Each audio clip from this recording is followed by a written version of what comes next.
G'day everybody and welcome to the House of Mario South Australian Nintendo podcast that is backed by a 120 Power Star rating.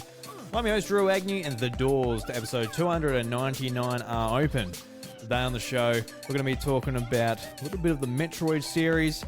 I've just been playing a bit of Zero Mission over the last couple of days, and since Josh is a big Metroidvania fan, I thought I'd, just pick his brain a little bit. See where we can start if you're new to the Metroid series. See what you got to play before Metroid Prime 4. So I'm looking forward to digging into that.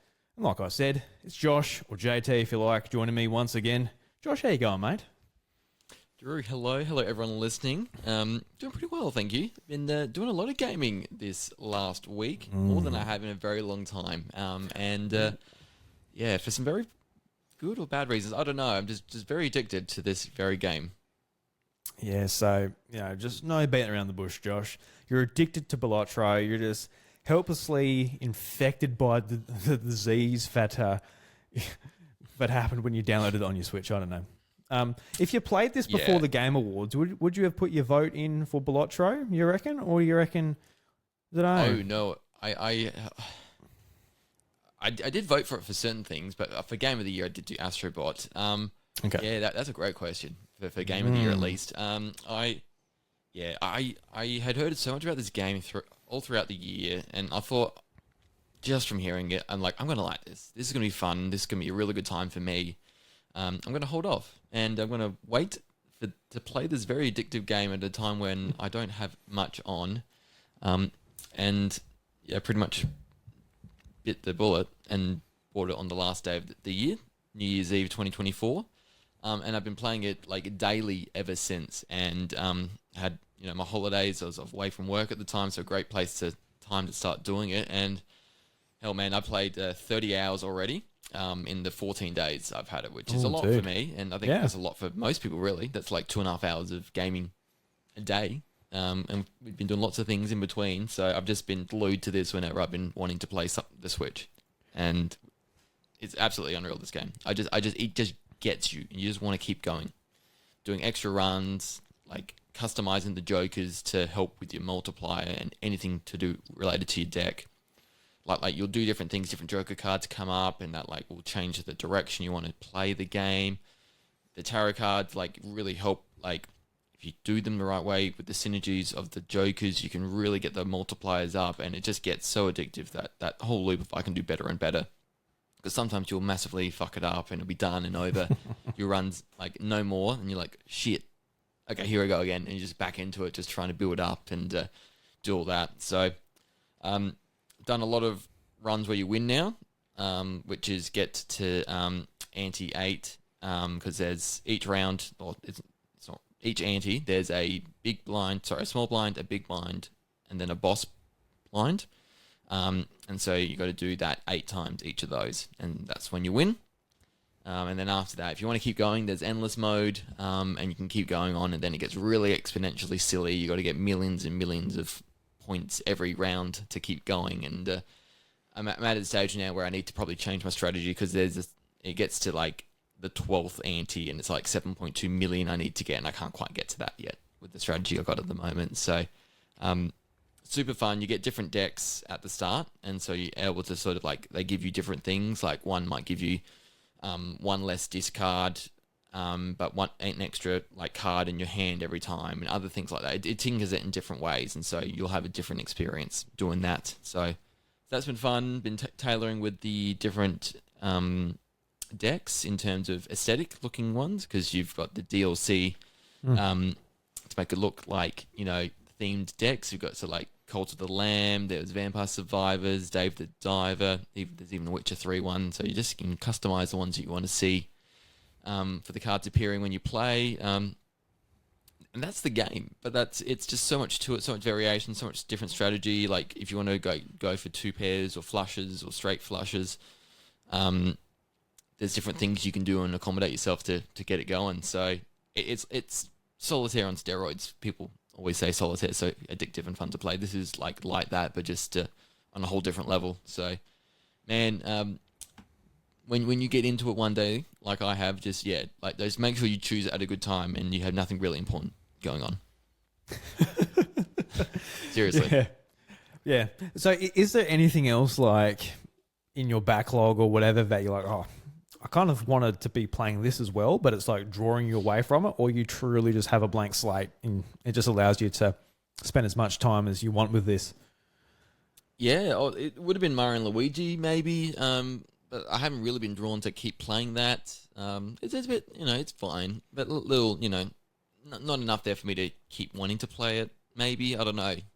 I'm about 10 hours into it, and they're still adding mechanics and things to it, which I feel like, would be nice if it was coming a bit earlier than I'd like.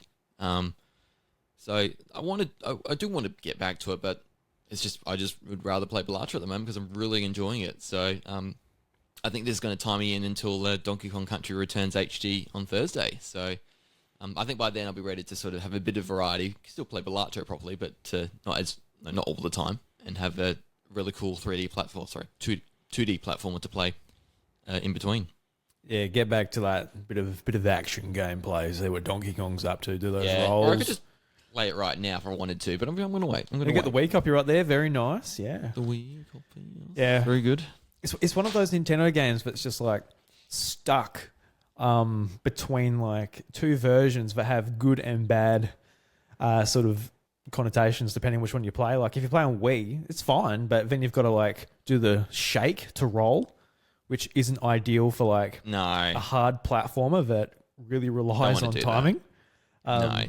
And then there's the 3DS version, which gets rid of that and adds content, but it's also on 3DS, which, I really enjoyed it last year when I played it. That's how I beat it for the first time, but there are some instances where the resolution of the 3DS kind of doesn't hold up. The effects don't look as good when you zoom right up or right out. So the Switch should be a good medium of those two. So yeah, and that's why I'm holding out. This is in a way the definitive way to play it, or it should be anyway. Even though we're going to get those little, it's a bit of a monkey paw kind of situation, the good and the bad from those other versions in this. So interested to see how reviewers rate it, because it is a 15-year-old game now. Yeah, it's crazy, man. Like, I feel like a lot of people, maybe our age, is like, oh, look, support of that game. But even for us, man, like 2010, oh, Christ, we're 15 years old. I remember getting that game for Christmas. And yeah, just I was in a completely different place just in my life. Very hyped for 3DS. That was like the Christmas before March, like before, the following March where the 3DS came out in 2011. So there was a lot of hype for that at the time. And I remember playing like Donkey Kong Country Returns on Christmas for a little bit. And I only did like maybe 2 worlds or something. Then I just forgot about it, moved on. I don't know. You never played it properly? Yeah, no, I never beat it on Wii. Yep. And I went back on 3DS because it was one of those games where I love the atmosphere of Returns. I think Retro Studios absolutely nailed it. And some of my favorite music from Donkey Kong Country and just what the title screen for Returns with like the percussion and everything, it's just phenomenal. So I knew I had to go back and finish it. There's always been one in my mind, throughout all school, early adulthood, all of that. I'm like, we've got these games. I got to get back to it. Yeah, you've got those games in the back of your head where it's like, I really should beat that game because it was a lot of fun. Because I actually beat Tropical Freeze before I actually went back and did Returns. And Tropical Freeze, it's a better sequel, but I also kind of prefer the atmosphere of Returns, just like the jungle and all that. Don't know. Just something about aesthetic of it. Yeah. Yeah, I think so. Okay. I'm interested to see it now and play it because I love Tropical Freeze so much. And yeah, I've just never bothered to play Returns properly. I've done an hour or two, but never given it a proper go, and not in this mindset of me really wanting to play it. So, I've been really sort of excited for Returns HD this Thursday, and have been for a little while now in the build up because while it was a bit of a like, oh really, we're doing bring that to Switch when it first got announced. Wanted a new one instead. I'll take this in the meantime because I'm just hoping they'll have something brand new, not too far away. Yeah, I'm just interested to see what people, so like kids that are 10 years old, like they probably have not played it. No. So it'd be really cool to see a new generation of people to play it. That's the benefit Nintendo has. They can just keep on releasing it, and there's just a brand new group of people who are into it. This is not a new strategy for them. They've been doing it for a very long time. Very, very long time. Yeah. That's where PlayStation needs to sort of read Nintendo's rulebook a little bit, because when they do like a re-release for The Last of Us, it's like, well, now that grown-up's a bit older or something, it's like it hasn't been quite long enough. Need to give it a few more years. Yeah. Even The Last of Us, that might be a bad example. That was a long time ago too. But man, and then what was Xenoblade Chronicles X? That was 2015, and that's coming out 10 years later as well. So it's a similar kind of boat. Yeah, that's the same as I guess The Last. And then all the example. Wii U ports we got on Switch. So does happen a little. I know they were mostly ports and nothing extra. But PlayStation could. They've got a lot of stuff they could potentially play with, don't they? And they just don't do it really. Yeah, they're in a different sort of era at the moment. Yeah, all big stuff definitely. And not so many re-releases. On PS3, they're doing a great job with all the trilogy collections and stuff from PlayStation 2, like the God of War stuff, Ratchet and Clank, just all of those collections. They're doing a really good job. And I guess they did it, and it's all locked to PS3 for the most part. Which is like the most inaccessible system of all of them, the third one. Yeah, so like on PlayStation 5, they're doing the PS1, PS2 classics. PS4 is obviously backwards compatible. But yeah, a lot of that stuff I'm actually looking to play now. Stuff like Resistance and the God of War 1 and 2 collection and things like that. I can't play them. It's frustrating. I wish I could just put them into the PS5 and play them, because one game I actually want to play this month, I want to tackle the God of War series. So I want to start from 1 and go all the way to Ragnarok, play all the games from PS2, PSP, PS3, PS4. And I've been holding off a little bit because, God of War 1 and 2, I kind of want them just to put them on the classics on PS3 or PS5, sorry. And they're just not doing it. So the Steam Deck's got to come in and do it for them. It's been on there for ages, but I'm like, let's just see if they do it. See if they do it. Put it in the subscription I'm paying for. That'd be nice. But they just seem to do every other game except for like the biggest series on that console, but that they own. But they're saving it for a rainy day or something. Yeah, something like that. I'm used to being a Nintendo fan. So I've been like, I'd like to play this. Like, well, we'll remake it in 5 years, mate. You hold there and be hold on. Be patient, please. It'll happen eventually. Yeah. Right. Yep. We'll be there. So, yeah, no. I guess as a Nintendo podcast, Josh, we need to do the standard thing that a lot of Nintendo fans are doing at the moment. Switch 2 watch. How you feeling? You excited? Nothing really else has come out this week, but I feel like for me, Josh, just like the more I think about it, I'm like, the more excited I'm getting. Like it's sort of clicking in a little bit, being like, hey, this is like a new Nintendo console. I think we're sort of viewing it maybe a little bit boring because they Switch 2, whatever.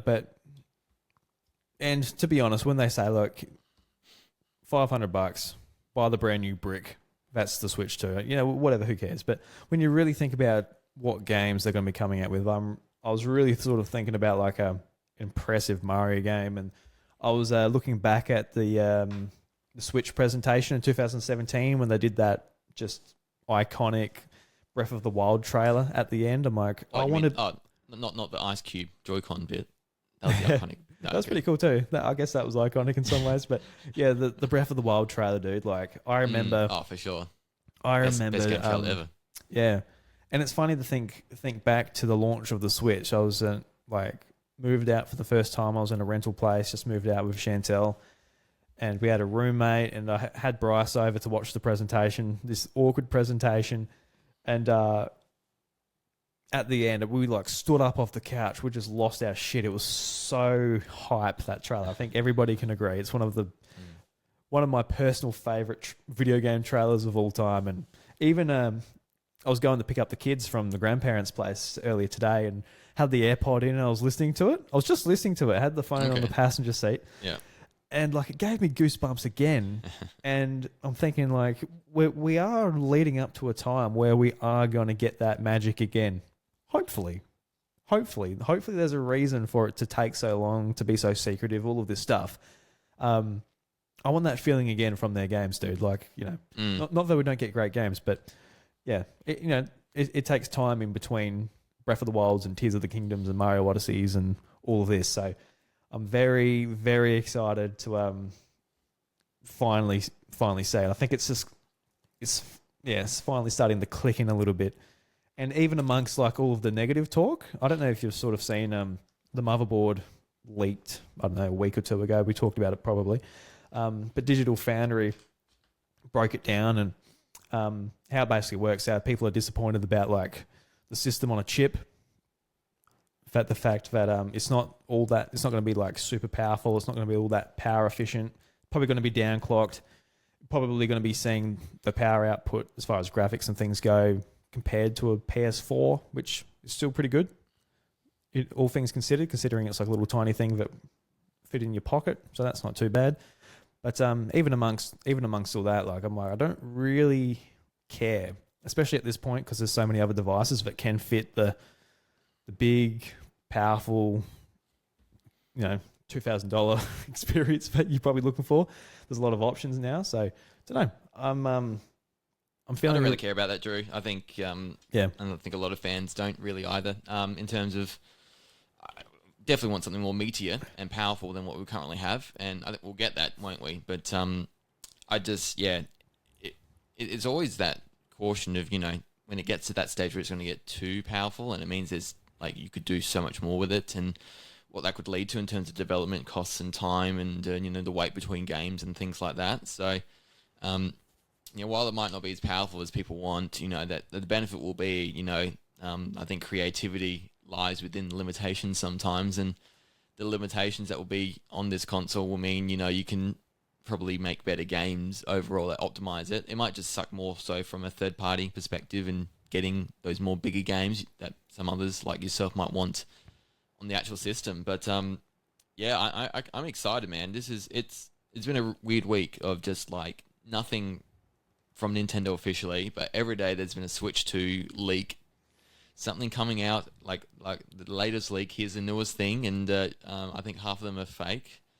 There's talk of someone knowing the release date of the reveal for this Friday, which seemed weird to begin with anyway, because it was the day after Returns HD, and then like it's going to launch on the 3rd of March, which is the same release date as the original Switch. And I saw that. I'm like, I looked it up. It's a Monday. I'm like, there's no way. You just copy and pasted the Switch launch. Well, it's not coming out a fucking Monday, dude. Like it's no way. That's silly. Yeah, that was later proven. He said, I just lied. So there's just a lot of stuff going around. I think the latest one today. What was the latest one today? I'm trying to remember. Something about yesterday was the Genki accessory manufacturer. The Nintendo lawyers were getting onto them, which probably might have happened. They would have had a conversation maybe, but they can't do anything really because I don't believe there's an NDA between them or anything like that. Like we're just hearing stuff every day, and it's building hype for sure. But Nintendo's probably had a date in mind for a while now, and none of this is really changing those plans. Oh, it's the black market one. Apparently, it's the Switch 2's out on the black market now, and that's someone stolen one from a factory or something, and been able to sell it, or you can get them on the black market now. So, if that's happening, then we could lead to probably maybe seeing packaging and more detailed look at the actual thing. Maybe someone might turn it on. We haven't seen someone turn it on yet and see what happens when that occurs. So Nintendo comes to your house and just bloody swats you. That's what happens. You turn that bad boy on. You turn that on, correct. The GPS goes off. You're like, oh fuck. Yeah, here we go. Just police through the window and oh no. Yeah, straight away. They've probably got ones just to deliberately track the leakers or something. But it's got to be soon, man. It's got to be soon. I mean, we know it's before the end of March, but I really think they would benefit from doing it in January. I did say in our Nintendo predictions that I thought it was the first week in January. I said the 9th. That's come and gone. So obviously I'm wrong about that. But I really think January, late January. I don't think this week. I think the week after or the week after that. I think You're going to be Surely. saying that for the rest of the Surely. year. But then I'll keep saying it for February, surely. So Yeah. then here we go on the 30th of March. They'll announce it. Yeah. I mean, when I was talking about like just looking forward to that Nintendo Magic, brand new games and all of that, brand new generation, how are you feeling in terms of that? Has it really like sort of rubbed off on you yet? I'm ready. I'm like it's ready. It's time for a big year from them. And we've had a pretty like okay-ish year for last year, and that was a really good last year for a console. But now it's like this is them biding their time for this year, for this moment, and so this means now they can unveil it because we've got a new system that can unveil their big new games, and so we're going to get that new Mario Kart, we're going to get that new 3D Mario platform, surely, and I'm pumped for those because I love those games so much. I love 3D Mario so much, and it's been way too long since Odyssey, and we haven't had too much since. We've had Bowser's Fury, the little add-on to Super Mario 3D World that came out in early 2021, I think. So that was 4 years ago. So it's definitely time.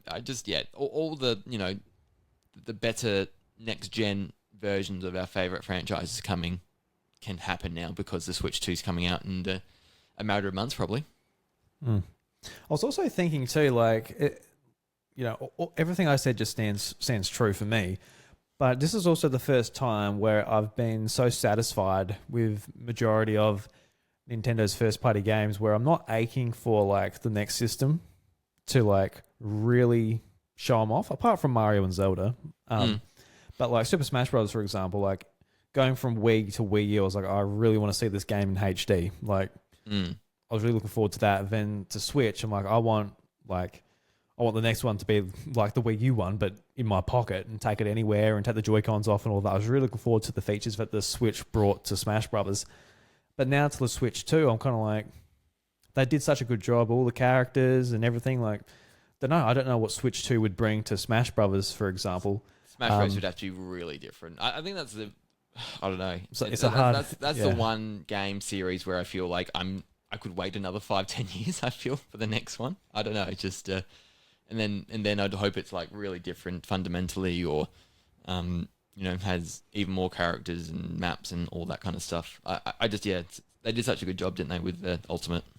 Yeah, I just don't know, like more characters, more stages. Oh Christ, they already got fucking almost 100 characters. It's called Ultimate. How do you be Ultimate?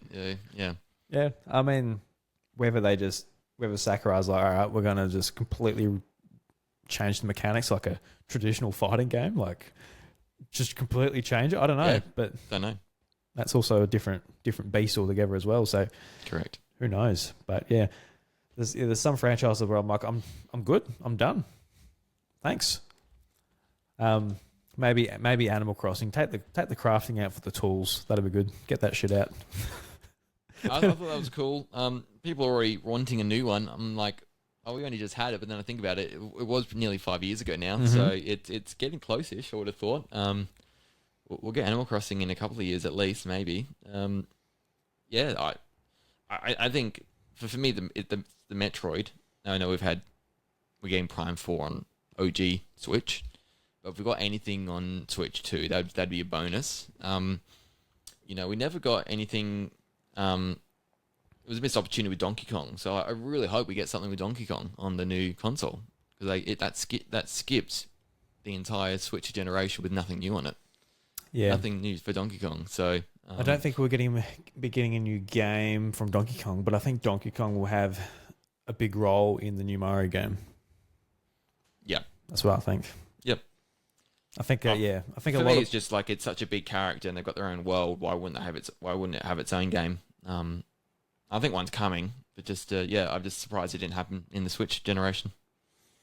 Yeah, you just get all the other games, get all the ports, just bring them all Pretty over. much. That's what it's Retro been. Studios don't know what they've been up to in between Tropical Freeze and Prime 4.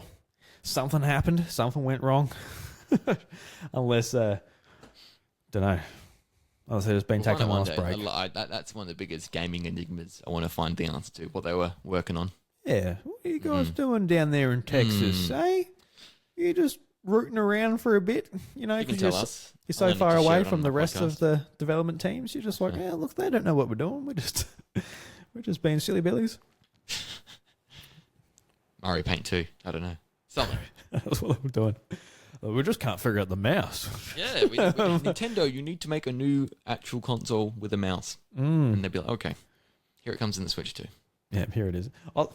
Like, I understand people are nostalgic and all that for Mario Paint on SNES. I get it. Are they nostalgic? I don't know. I get it. But people are like, oh my God, like the mouse and the Joy-Con, like, oh, imagine Mario Paint on that. I'm like, dude, really? Like I get it, nostalgia, all of that, but really going to sit down and play Mario Paint. You're gonna paint. You're gonna like swap the flies and all that. Like, if that was just an app on your PC, you wouldn't give a shit. What it would be exciting is for like something like Pikmin and RTS, or like Metroid could do it with a first person if they did it the right way. I don't know if it's going to be as nice as a mouse though. So that's always the I mean, just hold a Joy-Con now and use it as a mouse. Like, yeah, it's a good makeshift solution, but it's not like, all right, gonna sit down. Like, I literally do this. Super Mario Maker would be cool with it in the design levels. I think that'd be fun. Yeah, it'd be cool. But at the same time, man, just let us use a mouse. You know, use a Bluetooth mouse on your Switch. Yeah, I think that's probably the better solution. That's probably the best way. Yep. Because I was listening to a podcast and might have been Seth on Nintendo Drive. I think he was saying like, I think like Switch 2 is going to be the definitive place for like control for first person shooters. And my first sort of thought to that was like, dude, the PC players are going to just like laugh at this thing. Like, if you're comparing mouse to mouse, like it's going to be, yeah. But I think too, like, you're playing portably, you're out and about, you're on the go, and it's like, oh look, use your mouse. So what are you doing? Do it on your thigh while you're holding the Switch. Like, it's got to be very specific, sitting at a table, at a desk or something. It's just like, yeah, it's one of those things that sounds better in theory, but the actual practical applications of it is not there. Yeah, and there's stuff like there's like crazy stuff in the Joy-Con now. Like, there's the HD Rumble, which rarely gets used, and then there's stuff like the IR sensor and things like that, like the camera in the Joy-Con. That never got used after 1-2 Switch. And WarioWare, like, yeah, that's right. Yeah, there's WarioWare with the mouse. Yeah, that's right. That's right. WarioWare clicked. Just exciting stuff. Can't wait. I mean, yeah, it's a bit of technology. Chuck it in there. Why not? Just put a bunch of neat stuff in there. But it's nothing that excites me necessarily. I don't really want to sit at the desk in not the docked mode, but what do you call it? Tabletop mode. And use that as a mouse. Like, it's not really correct. Because literally for me at night, the kids are in bed. I literally light a candle, put my headphones on, grab the controller. I just, in those circumstances, I don't see myself get my little mouse pad out, put the Joy-Con on it. Now we're in for a bit of Pikmin 5. I'm look at my clicking. I'm clicking left. I'm clicking right. I'm just everywhere. I'm doing a good job. I don't know. But yeah, we'll see how it works out. Maybe I'll just be amazed. Like, that is the coolest fucking mouse I've ever seen. That's great. I doubt it, but hey, maybe. We'll see. We will see. All right. Well, I want to jump into some stuff I've been playing, Josh. This year, doing the same little challenge I did last year, just trying to beat 50 games for the year, roll credits. And last year I had great progress in the first couple of months. So I'm like, I better do that again, just so I don't get behind. And last year as well, I played a lot of Donkey Kong games. So I played Donkey Kong Country 1, 2, 3, Returns, played King of Swing on Game Boy Advance. And this year with, with the idea of Returns being re-released on Switch, it seems like a kind of a cozy thing for me to do. Like, at the start of the year, just play a few Donkey Kong games. And the Land games came out on Nintendo Switch Online for Game Boy. So I thought, well, I'll go and play them.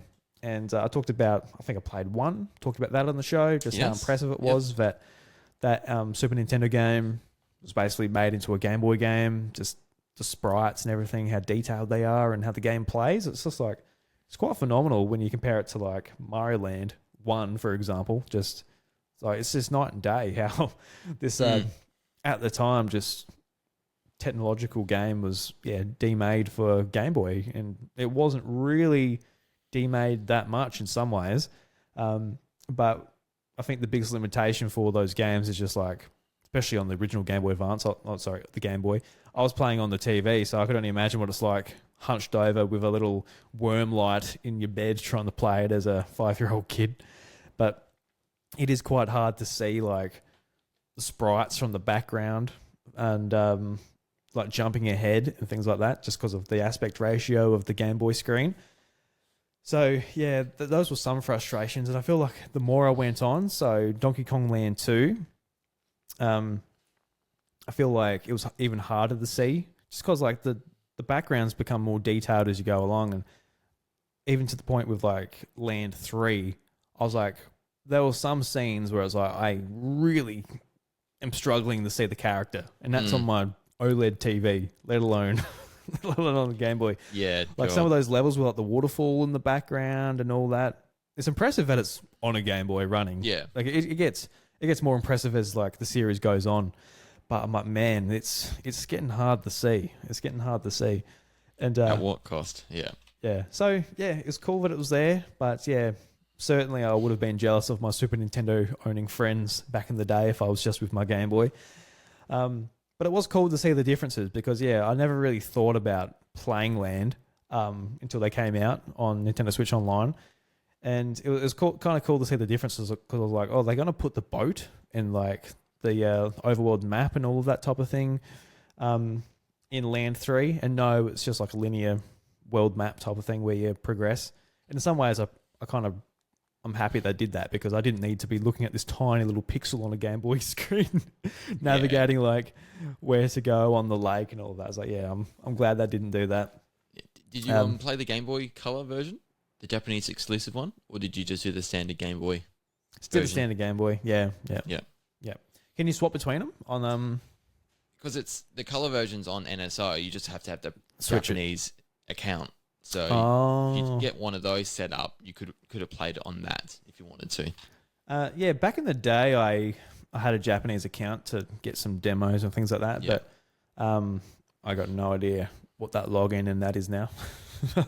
That was literally back in 2017. I remember doing that for a few games, but I don't think I would have gone to the effort. If I was going to actually go to the effort to play that, I would have just got the ROM on Steam Deck or something. I don't think I would have logged in a second account and for sure all of that. Yeah, definitely. But yeah, I wanted the original Game Boy experience. None of this color rubbish. Yuck. So yeah, that was great playing through that. So I'll probably continue my Donkey Kong adventure. I don't know whether I go to Returns or something else. I don't know. I kind of wanted to go straight to Donkey Kong 64. I'm waiting for NSO for that, man. Exactly. I'm ready. I'm like, the day it's that not, releases on NSO, I'm going to be playing that. I'm like, I went and checked the app. I'm like, did it come out? And I like didn't hear about it, or I forgot or something. I was like, no, it's not there. I'd be raving about it. Yeah. Right now. So yeah, I've never like played it properly. I remember doing like maybe the first level or so when like you Donkey Kong, you run up to the tree and you're throwing something at something. I can't really remember. Yeah. But yeah, apart from that, I haven't really done anything in that game. So always hear about like it's just like the end point for Rare when it's like a collectathon upon a collectathon. It's just like it gets a little bit too ridiculous. That's all I hear about that game. But it would be cool to actually go and play through it properly. But just get to experience it for myself, just to understand why. Yeah. Yeah, so I'd like to play it. I'd like to get my Nintendo 64 Switch Online controller out and play through it, but still waiting. I'm ready, man. Maybe this year. Maybe this year. It might be the highlight this year. All these games, new system, all of this stuff coming out, and we're like, man, we'll look back on it and be like, Donkey Kong 64, finally, what a beautiful masterpiece. Can't believe I took this. From last year, 2024. Yep. Yeah. Can't believe it took all this time to grace my life, but I'm glad it did. It was worth the wait. So yeah, I definitely want to play some more Donkey Kong games. I kind of love just binging on Donkey Kong this time of year. There's something quite special about it. I don't know, I didn't realize it would be a bit of a tradition I started. Just like last year, I'm like, oh well, I'll play through the country games just because I haven't before. Then that went into Returns and King of Swing, I absolutely hated, but I did it. Yeah, that was. So what about tough. next year? Will you do the arcade games, or will you do the Mario versus Donkey Kong series, or will you do all the other weird DS games, or Donkey Konga? Yeah, I'd love to do Donkey Konga. I'd love to get the bongo. I reckon that would be fun. Yeah, I've got to sort of. That'd be fun. I've got to plan it out because we've gone through like the best stuff, being the country games. So now it's like, yeah, something a little bit different. Donkey Konga, that'll be fun. Yeah, something different. Then there's 64, which I'm basically just waiting for that. And what else? I was thinking about doing March of the Minis on DS. I haven't like played all the way through that. I'd like to play March of the Minis because that's a pretty easy one. Like I've got my DS sort of worked out, so I can just drop it onto it whenever I want. Go onto the internet and find it. And so that'll be an easy one. And I loved using my DSi, so any excuse to play a game like that with the stylus. Don't know. It just feels very different to everything I'm playing now, sitting there with the stylus. I'd be more inclined to play that one. My brother had it and gave it to me over the Christmas break, so it's in my collection over there now. More inclined to play that after Mario versus Donkey Kong last year. Enjoyed that enough. So, yeah, something slightly similar. Yeah, I remember looking at it when I was a kid. I think there was like deals for it for $50 or $40 something. It's around the time the DS Lite came out. I remember, like, I'm just really diving back into my brain, sort of trying to remember this. But I remember seeing it and wanting it. Yeah. But ultimately, never actually getting it. Just, you got to pick and choose when you're a kid. Probably chose something else like Animal Crossing or something, which is probably the right decision. But yeah, maybe I'll play that. That sounds like a nice, fun game. But I've got I picked out some games that I want to beat by the end of the month. I want to try and beat 10 games by the end of the month. And it might be a little 10. 10. So some are just like an evening games. Yeah, some are basically like an evening. And the others are longer. Let me just bring up the list here. 10. Yeah, 10. So I've done 4. Yep, you're well on track. 13 days in and already got 4. Yeah, and those were the land games and Metroid, which we'll talk about a bit later. So, nothing too long. But what I want to beat by the end of the month, these are the longer games, will take a little bit longer. And so God of War, I had a look, that's about 9-10 hours. Golden Sun, a bit over 20 hours, so that's the longest one. And then the Shadow Generations, which is, 10 to 15 hours. So those are the longer games. And then the ones that will be about a sitting. I got Mouth Washing, which I don't know anything about, but it's a horror game. Mouth Washing, okay. It's a horror game. I got told it's very good. Yep. I just bought it on Steam. Got told not to look into it. I did look at the screenshots in the trailer. It looks a bit fucking nutty. Looks a bit crazy. So we'll leave it at that. There's a game called Bzzzt, which is a platformer, and it's a platformer. So that's a good one to sort of pick up and put a bit of time into and easily put down. And I actually did pick up Tetris Forever after our podcast a week or so ago. Oh, nice. Yeah. And I actually did play, I haven't dived into the documentaries, but there's a mode in there where you can just play the standalone Tetris games. And there's a mode, I think it is called Tetris Forever, where it's like a combination of all the different Tetris games. And every now and again it throws like one of the shapes or the bricks that come down. If you clear a line with that brick, it sends you back to like a certain Tetris game, and it's actually really cool because like if you're able to clear a certain amount of lines, it gives you like a boost in points. So for example, you're playing Tetris and you've got the rules like you can press up on the D-pad, automatically drops your brick, and you've got all these like modern rules where you can save bricks with the bumper button and all that, and then it sends you back to the Game Boy game. And then it's like, all right, so you got to adjust. Like, all right, I can't just automatically drop my brick. I can't save my shapes. Okay. And it sent me back to, I don't even know what one. It was like one of the original Tetris games. And it actually is like the difference in rules actually stuffed me up because just holding left or right on the D-pad on like all the Tetris games I play, if you hold down, it moves you from one side of the screen to the other one. You can just hold it down.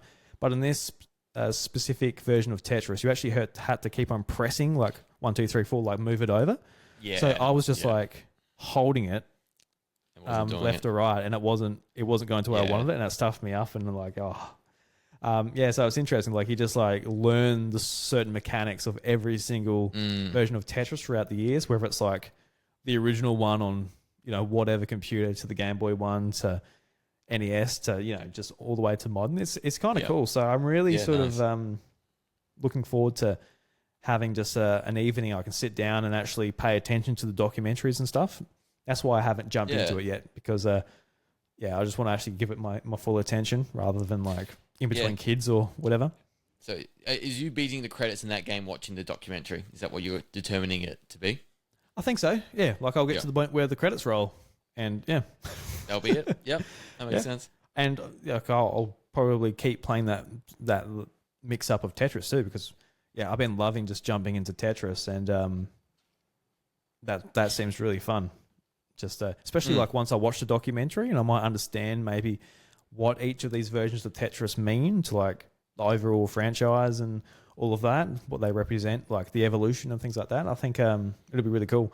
Yeah. So I did pick that game up on Steam Deck. I had both of my stores open on Steam Deck and Switch. Been like, all right, where do I get it? It was the same price. It was 20% off for like the summer sale or the winter sale, wherever you live. And I ultimately went with Steam Deck purely because it had the D-pad. I just wanted the D-pad. Yeah. It's always the D-pad with you, Drew. So always the D-pad. Makes sense. But I was also like, my OLED Switch Lite will be built in the next 6 months whenever this goddamn screen comes in, and that will be the perfect place to play that type of thing. Pick up, play, D-pad, beautiful screen. So I don't know, but it's not here now, is it? So you could always buy it again. That's right. Yes, I could. Sadly, yeah. Maybe I will if I really get into it. I won't really like it. It'll be on the wish list, and I'll wait till it's on sale again. I'm not above buying games twice because I've done it. I've done it a few times. I've done it sometimes. Yep. What games have you done it with, Josh? Which games have you double dipped on? Metroid Prime Remastered.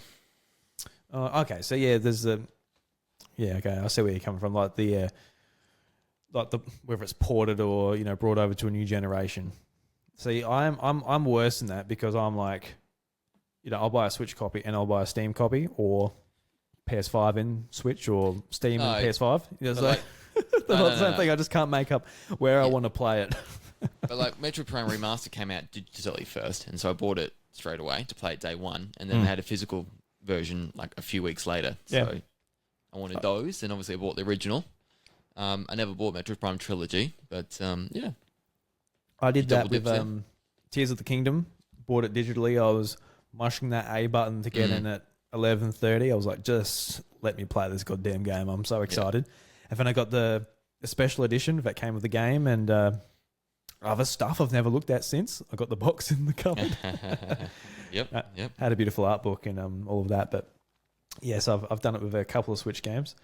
And I'll do it again with whatever other really exciting big games Nintendo releases too. I want the digital copy because I want to play straight away. I don't want to wait. But also, that shelf isn't going to fill itself. You know what I mean, Josh? Of course not. Of course not. That shelf ain't going to fill itself, mate. Oh, you need some boxes up there with some stuff in it. Got to represent things you like, Yep. That's our personality. That's it. That's what we're into. Dangerous place to be. It's an expensive hobby as it is, let alone if you double up on things. Yes. I'm better at it now, though. Yeah. Well, I'm envious.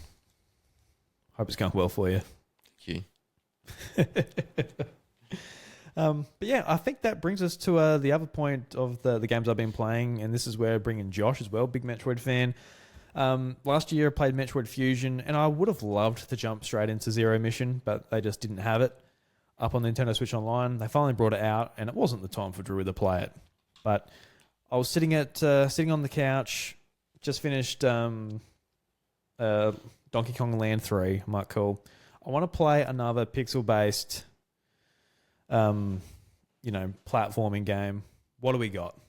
And I'm like, all right, this is finally time. Got a bit of time to play some Zero Mission. And man, I actually really enjoyed it, Josh. Really enjoyed Zero Mission. I think I enjoyed it more from Fusion. It's a little bit hard because it was like a couple of years ago. Played Fusion now. Man, it was too. I didn't realize it was that long ago. I didn't play it last year. I played it 2023. But yeah, I really enjoyed it. I got stuck a lot. I used the guide when I needed it. But I felt like the exploration in this game was like... I felt like the flow to it was better than previous Metroid games I've played, because typically I just hit like a roadblock. I'm like, oh, I got no idea. Yeah. But yeah, Zero Mission felt good, and I felt like the overall story and how it changed things up at the end as well, which was fun gameplay wise. And I don't know, I like to sort of kick the conversation off and sort of ask what you feel, what you think of Zero Mission, and when you played it, because you've got like a physical copy of this game, don't you? Well, you got it on hand too. I sure do. Look at that little expensive bad boy there. Drew, I love this game. I love Zero Mission. It is my favorite 2D Metroid game.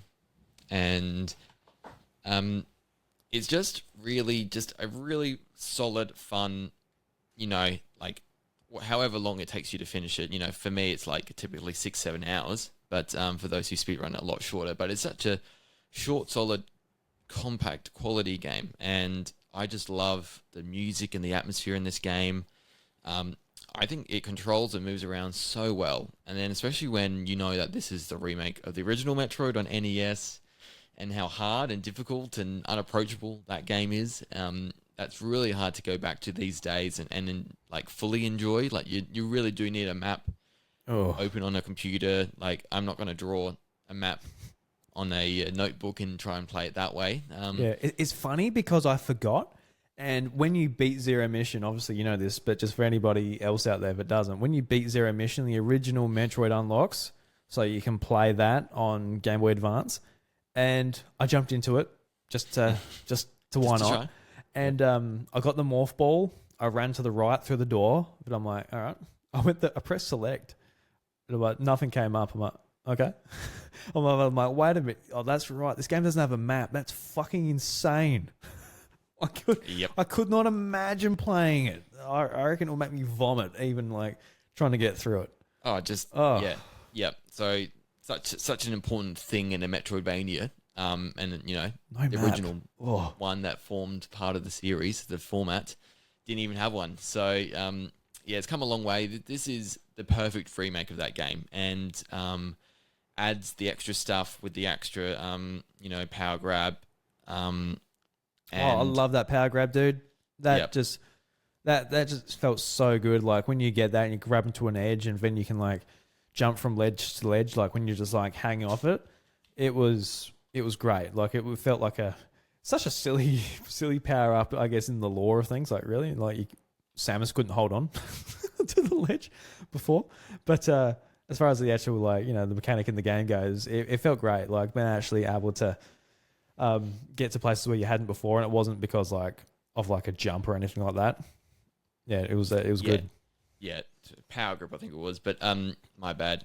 It's so good. I love it's just all the quality of life stuff. Like because with the original Metroid, you've got to swap the beams, and there's a bit of clunkiness to it. But this one, it's all like the later Metroids, they sort of add on and add on and add on, and they do the things over time, which is good. Obviously, the end bit, that's the extra stuff that is not available in the first Metroid. They add a whole new thing, and that's where we get to see Samus in a different shape and a very different part of Metroid history. That ending and the stuff you do at the end is very cool, and it's such a unique part of that game and what it means to the series as well. So I just love everything about this game. It's easily my favorite, so solid. I could go back and play this anytime, really enjoy it. For you, Drew, at the start, I always, when I first played this the first couple of times, I always think I get soft locked in criteria.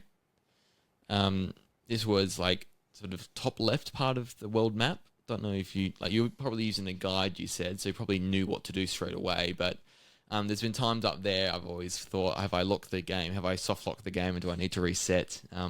But obviously learned since then. So that's just one time I always feel this game sort of tricks you a little or is not quite as clear as it could be. But is that because I look at that bird statue is basically like in front of you? Is that what you're talking about? That top left section? That's what I'm the imagining. top left one.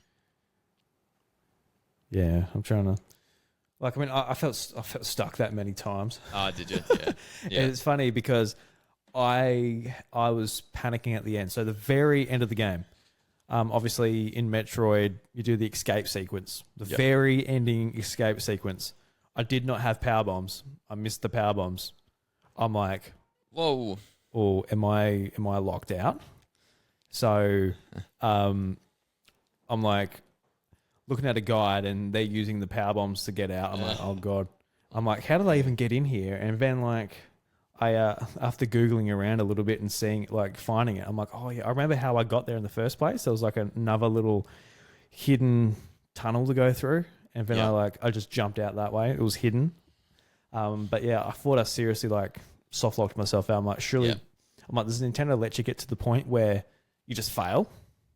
You just failed the end, like the escape. Is that an ending? Like I was like, I didn't know exactly what happened, but yeah, I missed those power bombs.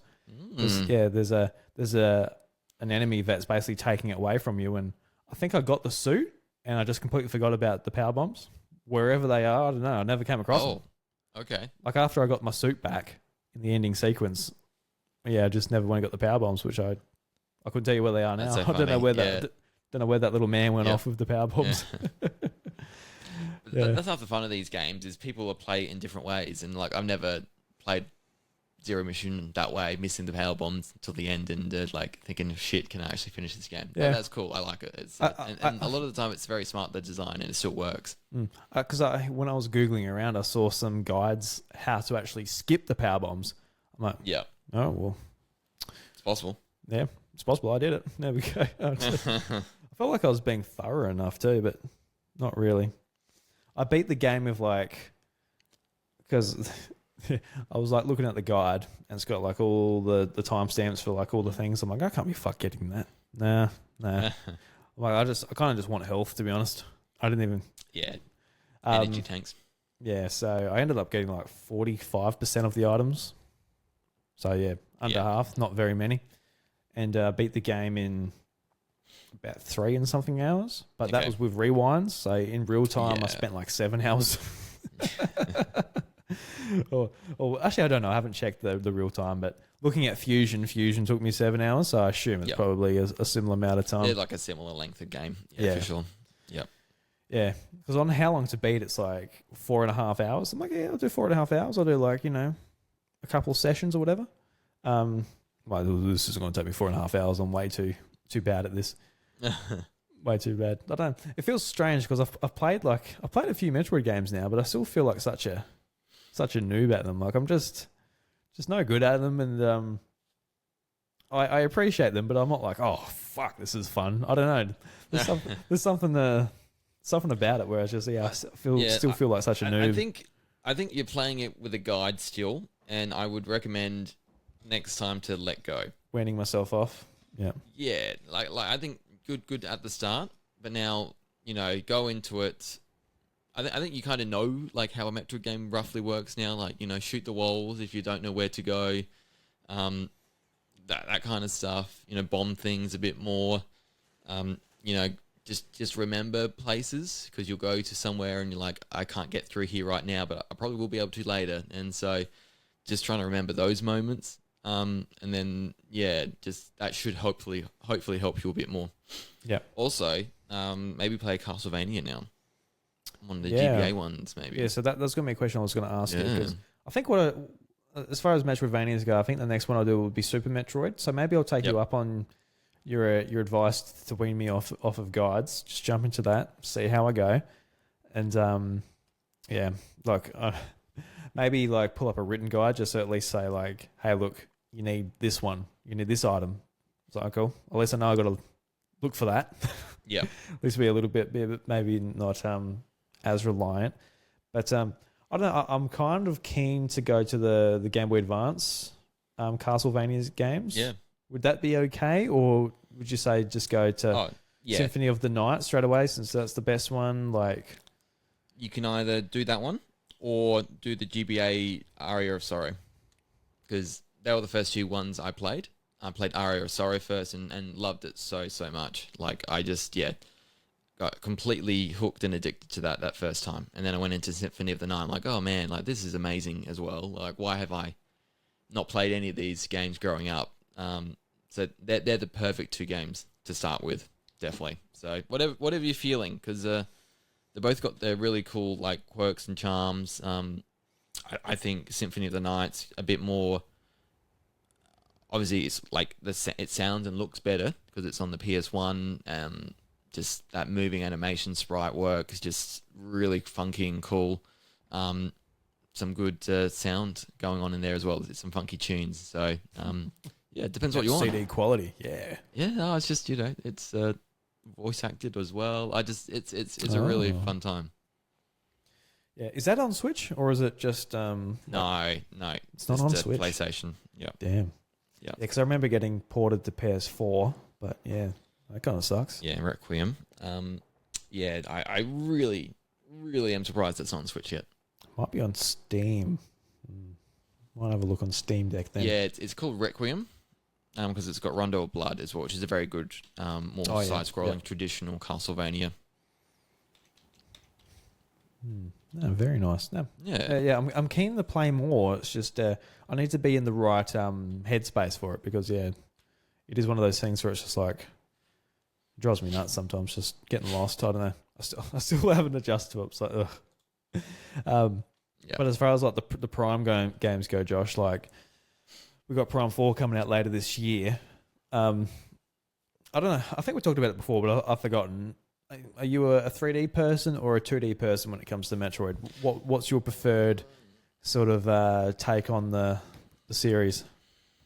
I think 2D just, but I really love Metroid Prime and that whole trilogy still. So, I love them so much, and I feel like it's such a marginal difference because, effectively while you're doing the same thing, they do play very differently, those games. And, the way that Prime builds that lore and that story through the subtext of reading the logs and scanning and doing all that, and you're so alone, and the atmosphere is really greatly done there. I think that has a lot of things going for it, whereas I think the 2D ones are a bit more in terms of gameplay, it's a bit more solid and robust, and that it's got that limitation, which means you can you've got to be creative in how you find the solutions and things like that. So they've both got their perks. I both like them. But who's to say after Prime 4 Beyond I might be fully into the 3D more so. But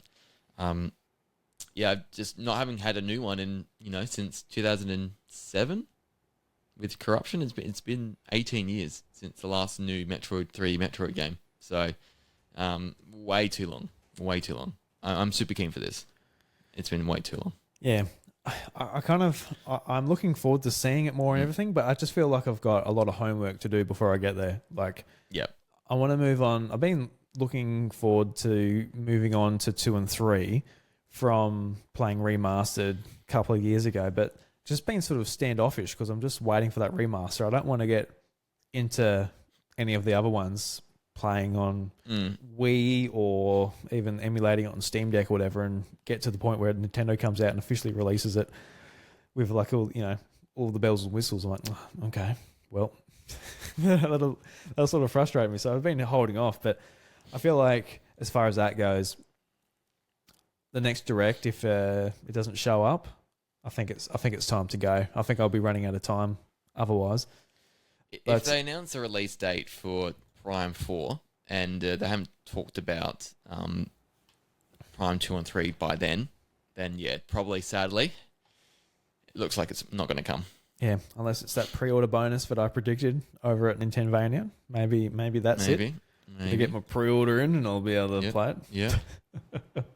Hey, I'll take it, but I'm slowly losing hope, sadly. Yeah, no, I am a little bit too. I mean, they love selling us stuff. We'll buy it, so we're all here for it. But I think next thing I want to touch on is just Metroid Prime 2. People like me played the remaster. They're waiting. Would you recommend going to 2? Because for me, with all my emotions surrounding Metroid Prime 2 just seems bloody miserable. It seems like it takes on that typical Nintendo sequel thing from the NES, where it's like, Mario Brothers 2. Let's just make it hard as anything. The Japanese version. Legend of Zelda, the same thing. All of the 2s, they seem to just want to amp it up, and even on GameCube, back then, Nintendo seems to have done the same thing with Metroid Prime 2. I don't know. Do you recommend people do that one, or just look up a synopsis and move on to 3? Like, I kind of hope you're going to say that in some ways.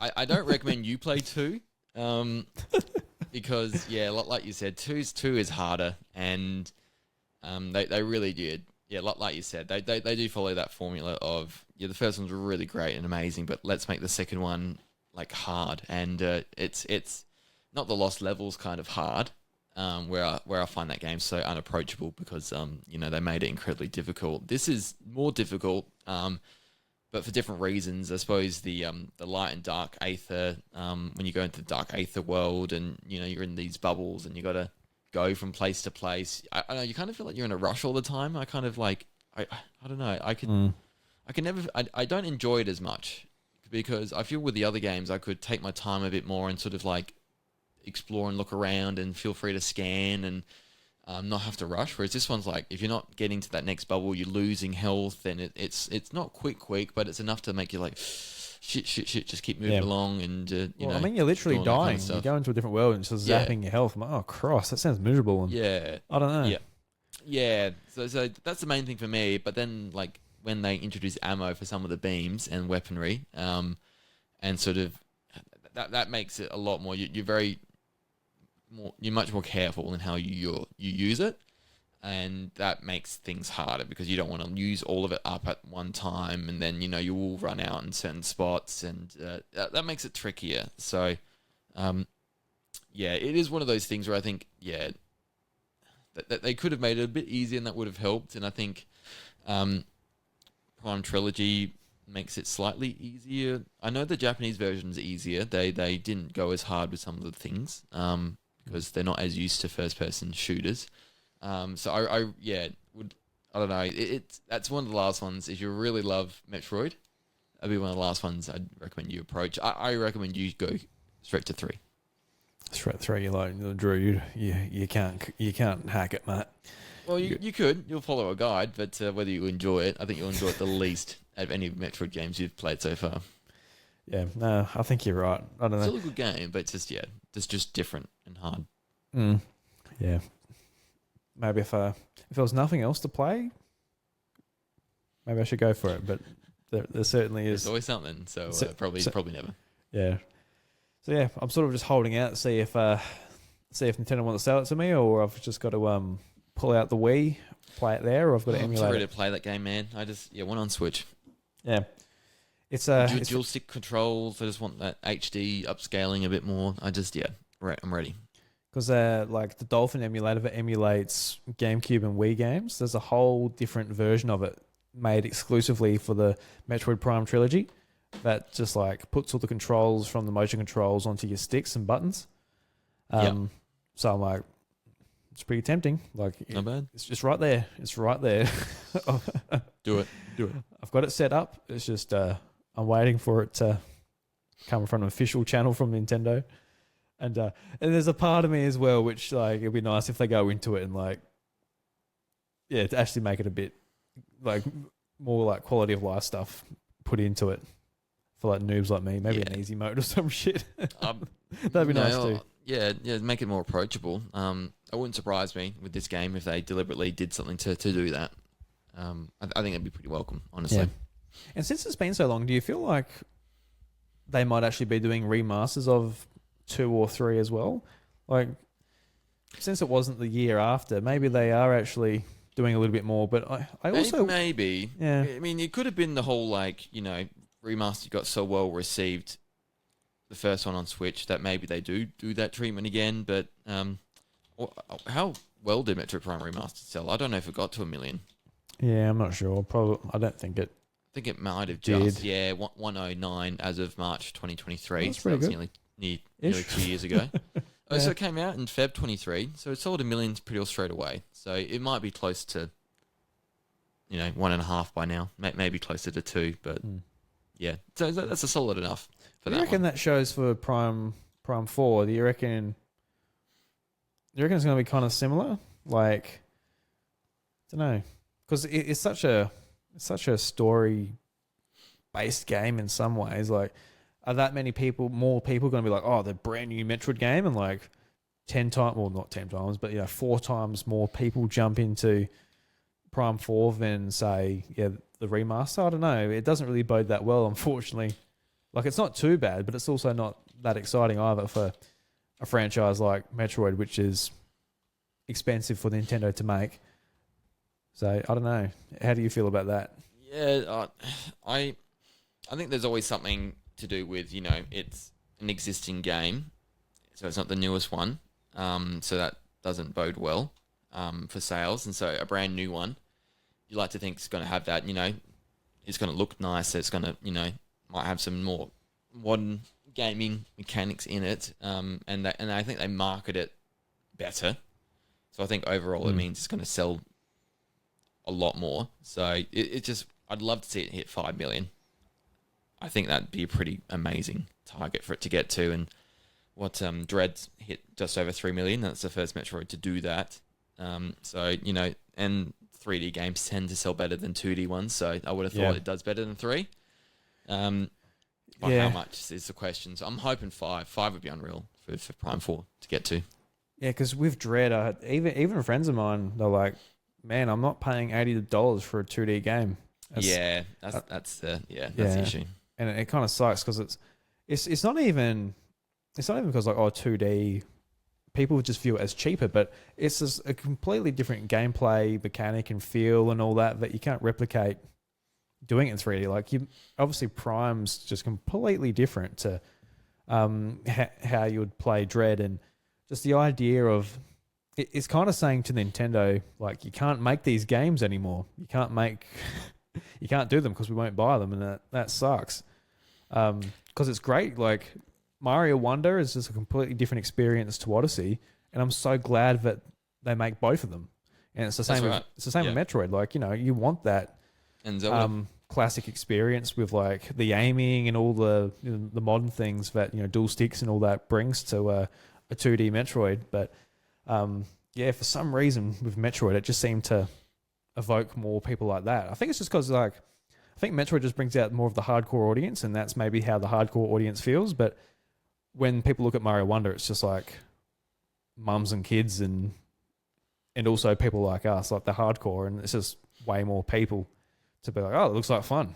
That's kind of it. There's no real as being as critical as like evaluating our money and all that. Yeah, necessarily just to it's a more mature game on a younger demographic system. So that's why it was never going to sell as well. If it was on a PlayStation console and Xbox and had that wider appeal, I would love to know how well it could sell. Yeah, I mean, even I feel like it'd be worse on those platforms because they're like, oh, look, we're used to, on PlayStation, for example, you used to like God of War, you used to like, Ghost of Tsushima, like these just amazing games of like, voice acting, storytelling, graphics, all of that. I feel like if they just did a 2D game, they'd be like, no. Because even I'm also thinking 3D, like if they brought Prime. Oh, Prime, yeah. Well, I feel like PlayStation actually need a first-person shooter, so that might come in handy. Yeah, no, it would be interesting to see. Yeah, if it was an Xbox, it's more mature, the audience there, and then there'd be people who wouldn't really want to switch or don't play their Switch as much, but would probably be interested in a game like Prime or even the 2D Metroids. Be interesting. Yeah, just be interesting. Like any of Nintendo's games, like how would they be taken elsewhere? Probably pretty well. Just put Kirby on Xbox. Like, how's this going to go?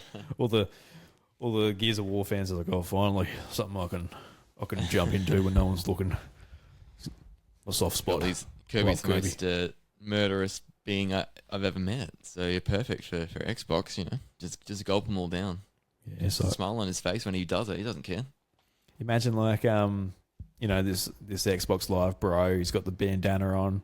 He's playing Gears of War 2 on his 360 back in the day. But he's like, I gotta be honest, I love the car Kirby. Oh, just so adorable. It's like his flesh just all over that car. It's just there's something about it that just does it for me, you know. Yep. Yeah. I'm totally picturing and imagining what you're saying. Yes. Yep. Please. They're out there. Yep. And if we brought those games to those systems, people would be lapping it up. Yeah. So I just want to. I want a can of drink from that vending machine, Kirby. I want to put my mouth on it. I want to feel the bubbles touch my lips. Oh, yeah. You would. I would. Yep. I've got my Mount Franklin here. Have you even touched it? Kirby is not braced. It has not come from inside of Kirby. Not yet. Not yet, Josh. Anyway, so yeah, I'm kind of just we talked about that. I just want to pick your brain. Where should I go next? I think for me, Super Metroid. That's sort of where I want to go. And then you're also saying like skip Prime 2. Like specifically for me, I'll probably skip maybe 2. Don't know. I feel like I shouldn't, but at the same time, I feel like I should. I think for your sake, skip 2, do Corruption. 3's different, and I'd be keen to hear your thoughts on it because it's more not quiet. Yeah. More characters, motion control stuff, and hopefully we get something on Switch. But yeah, no, that's a bit more playable for you, I feel. It's like, I feel like Thanos opening a door with the Wiimote. Yeah. Wiggle that Wiimote. Oh yeah, wiggle. It. Real good. Yeah.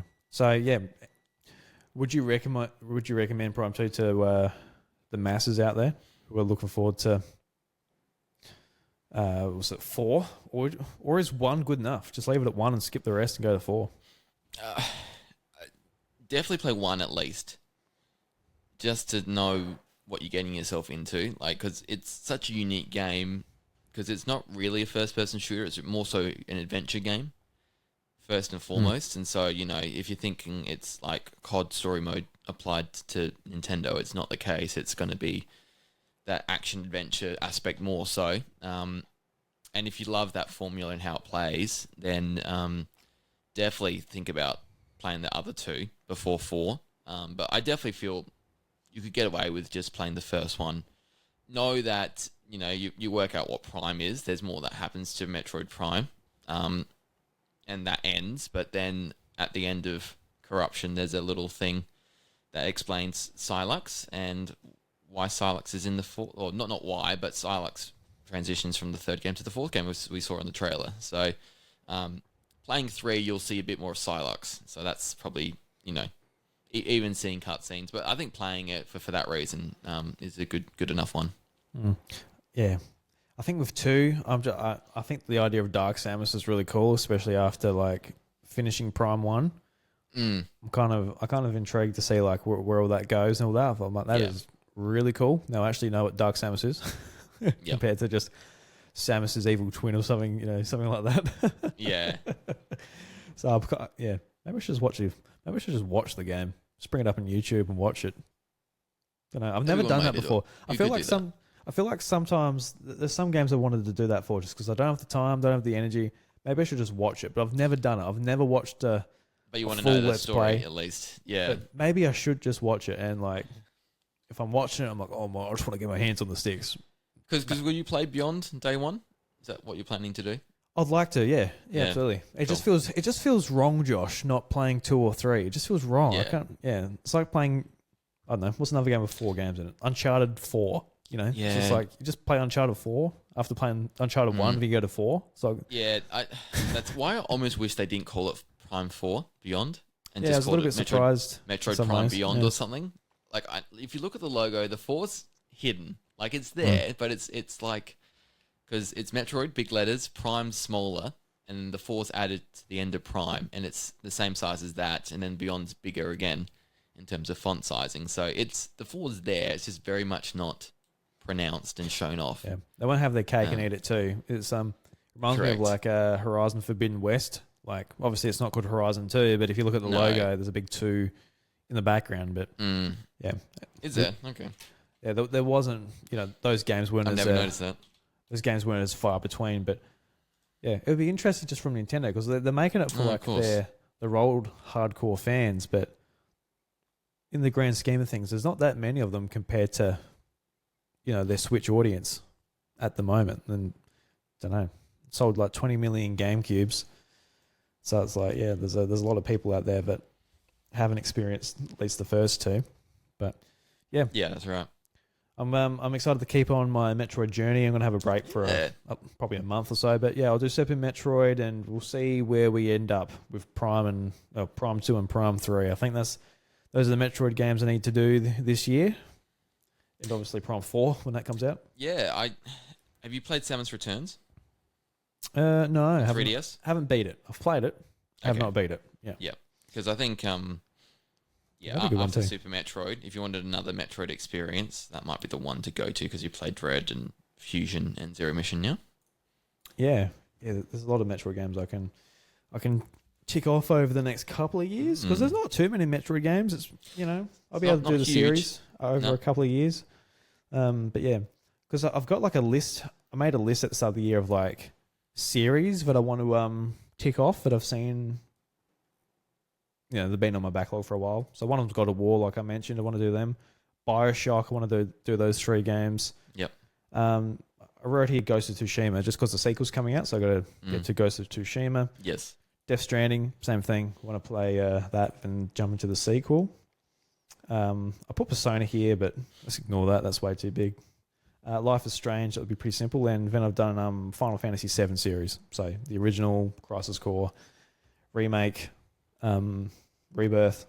So I like to tackle some of those. I'm not saying like I've got to beat them all. Like that's a done deal. But that's like at the forefront of what I want to do this year. And I guess I can press enter there, and I can write in Metroid. Oh yeah, nice. I think I'd like to do that one. Nice. And especially since Metroid, as far as like the content I make, that's probably like should be at the top. Probably. I don't make content of any of the other games. That's just all for fun. This is business. This is business here. 50 games this year. Have to beat them. Have to beat them. Have to beat them. Beat them, bro. So yeah, It's more than 4 a month, Drew. That's a lot. yeah. Well, I did 52 last year, so I did one a week. one a week. Not bad. Not Pretty bad. good. Yep. Yep. And since I beat 50 games that year, I'm a lot more attractive to my wife. Now she's so impressed. Very impressed. She's like, "That's great, honey." And everybody who's listening is you're the man, Drew. You don't do it for that reason, though. No, it's You enjoyed it. yeah, that's fun. Yeah, new it's just fun. experiences. And I feel like it just worked for me. Just made my year fun, bit of motivation. Because when I hit 50, I'm kind of like, cool, done. What next? Sort of lost that a little What's bit. the next thing? Yep. Yeah. I was busy at the time too, because with work and everything. I was knackered, but Yeah. yeah. Oh. Well, I think I got everything out of you what I needed to, Josh. Just a nice little chat about Metroid. It was on the mind, so I thought I would use the opportunity to pick your brain about it. Since Of course, anytime. is it your favorite Nintendo franchise? I think overall, yes. Yes. Well. Yeah. So is it your favorite franchise? Full stop. Then. Yeah, I'd say so. Yeah. I'd Okay. say so. Yeah, that's big, man. That's big. Really enjoy it. Yeah. Yep. Just that gameplay. Metroidvanias just really gel with them. They're my jam. And because there's been so few Metroid games, anytime there has been one, it's been usually pretty good. So yeah, it's that or Mario or Pikmin, one of those. I like it, Josh. Yeah. I like it very much. I like it. You're not one of the basic bitches like me. So, like, what's one of your favorite Nintendo franchises? Is Mario, Zelda, or Pokemon? Boring, That's everybody. Yeah, but they're great too. I just I don't know. I'm just looking at my amiibo for the different series. What else? Yeah, I mean, yeah, that's right. After that's probably Pokemon, and Zelda's getting up there now. God. Wari needs to be more things. Mother, Earthbound, I don't know. Just is that enough of a series? I really love that one. There's more than 2 games. I guess it's a series. So yeah, I think those ones, they're the main ones. I like it, Josh. I like it very much. I'm glad you're off the beaten path a little bit. Just a little bit. A little bit more. Not that Metroid's all that smaller franchise. In sales, I guess More than I want it to be. Yeah, that's right. In terms of sales being the big thing. Yeah, the way like a lot of fans talk about it, it's just like you expect it to be like next to Halo or something. Yeah. Yeah, and it's definitely not. Yeah.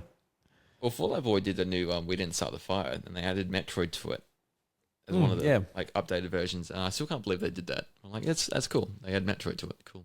One of them must just be like a fan of the game. Maybe played it as a kid or something. Yeah, I don't know. They had something that rhymes with Metroid. They needed to add it in, and like, let's do this one. It's big enough. Metroid, that'll do. Yes, people were quite upset about that. They rhymed Metroid with Pink Floyd, not Pink Floyd. Now forgotten. I can't remember. Yeah, I can't remember now either. Oh, George Floyd. That's it. That's right. Yeah. Okay. Yeah. They rhymed it with George Floyd, and don't know. It rhymed, and had to. Yeah.